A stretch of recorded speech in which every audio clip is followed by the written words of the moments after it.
ఓం నమో భగవతే రుద్రాయ. పుష్యమాసంలో జనవరి 6, 2026 రోజు నాడు మనకి సంకష్టహార చతుర్థిగా ఉన్నది. ఈ సంకష్టహార చతుర్థి మంగళవారం రావడంతో మనకి దీనినే కృష్ణ అంగారక చతుర్థి అని అంటారు. అయితే ఈ కృష్ణ అంగారక చతుర్థి లేదా సంకష్టహార చతుర్థి నాడు మీ దగ్గరలో ఉన్నటువంటి వినాయకుడి యొక్క దేవాలయం వద్దకు వెళ్ళి మీరు సాయంత్రకాలం సమయంలో ప్రదోషకాల సమయంలో లక్ష్మీ గణపతి హోమం జరిపించుకున్నా సరే మీ పనులలో ఆటంకాలన్నీ కూడా తొలగిపోతాయి. ఎవరైతే వివాహం కోసం ప్రయత్నం చేస్తూ ఉంటారో, అలాగే సంతానం కోసం ప్రయత్నం చేస్తుంటారో, ఉద్యోగం కోసం ప్రయత్నం చేస్తుంటారో వారికి వారి పనులన్నీ కూడా నెరవేరి వారి మనసులో ఉన్నటువంటి ఆ కోరిక నెరవేరేటటువంటి అవకాశాలు చక్కగా ఉంటాయి. అయితే ఆలయాలకు వెళ్లకుండా ఇంటి దగ్గరే ఉందాము, ఇంటి దగ్గరే పూజ చేసుకుందాం అనేటటువంటి వారి కోసం ఈ ప్రత్యేకమైనటువంటి పరిహారం ఆచరించి చూడండి.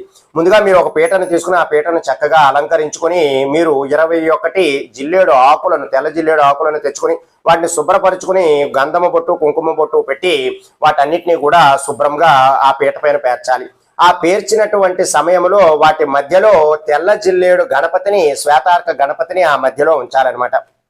మీరు ఉంచిన తరువాత 21 జిల్లేడు పువ్వులను కూడా తెచ్చుకుని స్వామివారికి మాలగా చేసి స్వామివారిని అలంకరించాలి. అలంకరించిన తరువాత స్వామివారి వద్దే తెల్ల జిల్లేడు వేర్లను కూడా తెచ్చుకుని మీరు ఒక ఎర్రటి వస్త్రంలో వాటన్నిటినీ కూడా పెట్టి వాటికి కూడా గంధమ బొట్టు, కుంకుమ బొట్టు పెట్టి వాటన్నిటిని కూడా ఒక మూటగా చుట్టి ఆ స్వామివారి వద్దే ఉంచుకుని మీరు ఓం గ్లౌం గణపతయే నమః అనేటటువంటి మంత్రాన్ని 21 సార్లు చెప్పుకుని ఆ పూజ అంతా కూడా పూర్తయిన తర్వాత ఆ మూటను తీసుకుని వెళ్ళి మీ యొక్క ధనము దాచుకునేటటువంటి ప్రదేశంలో ఉంచుకుంటే ఖచ్చితంగా మీకు ఆర్థిక పరమైనటువంటి సమస్యలన్నీ కూడా తొలగిపోతాయి. అయితే మానసికంగా ఇబ్బంది పడేటటువంటి వారు చంద్రుని కూడా ఈ రోజు ఆరాధించడం ద్వారా మానసిక ప్రశాంతత అనేటటువంటిది లభిస్తుంది.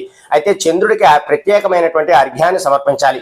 ఈ ప్రత్యేకమైనటువంటి అర్ఘ్యంలో మీరు ఒక చిన్న బౌలును తీసుకుని ఆ బౌలులో నీళ్లను వేసి అందులోనే కొద్దిపాటి ఆవు పాలను కూడా వేసుకుని వాటన్నిటిని కూడా కలిపి ఆ చంద్రుని చూస్తూ ఓం చంద్రగ్రహాయ నమః అనేటటువంటి మంత్రాన్ని చెబుతూ ఏదైనా మొక్కలలో ఆ చంద్రుని చూస్తూ విడిచిపెట్టడం ద్వారా మీకున్నటువంటి మానసిక పరమైనటువంటి సమస్యలన్నీ కూడా తొలగిపోయి తద్వారా ఆనందంగా ఆహ్లాదకరంగా జీవించేటటువంటి అవకాశాలు ఎక్కువగా ఉంటాయి. కాబట్టి ఈ సంకష్టహార చతుర్థి నాడు ఈ ప్రత్యేకమైనటువంటి పరిహారాలు ఆచరించి మంచి ప్రయోజనాలు పొందడానికి ప్రయత్నం చేయండి. సర్వే జనా సుఖినో భవంతు. శుభం.